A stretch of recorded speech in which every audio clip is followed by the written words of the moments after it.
വണ്ടി ഓടിച്ചറിയില്ല. വേദാമ്പള്ളിൻ്റെ കുറച്ച് ഇപ്പുറത്താണ് ഇപ്പോൾ സംഭവിച്ചത്. നമ്മൾ അന്നേരം പള്ളീൻ്റെ അവിടെ ആയിരുന്നു. ശരിക്കും മറിഞ്ഞത് രണ്ടുമൂന്ന് ഒരു മറിച്ചിൽ മറിഞ്ഞ്. അതിൽ കുട്ടികളുള്ളത്, ചെറിയ കുട്ടികളെ. കുട്ടികൾക്ക് വലിയ പരിക്കില്ല, പേടിച്ചു പോയി. പിന്നെ അത് മുതിർന്ന ആളുകൾക്ക് എന്തോ പരിക്കുണ്ട് ചെറുമാതിരി. അല്ല അത്ര ഇല്ല, കാര്യമായിട്ടില്ല. എന്നാലും രക്ഷപ്പെട്ട് മാഷ.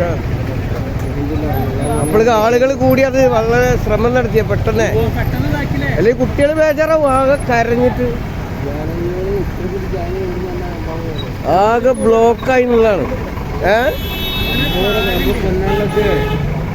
മലപ്പുറത്തിലെ പൊന്നാളിലൊക്കെ എന്ന് പറഞ്ഞാല് എന്ത് സംഭവിച്ചു അങ്ങനെയുണ്ട്. പെട്ടെന്ന്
അതിലും ആളില്ലല്ലോ.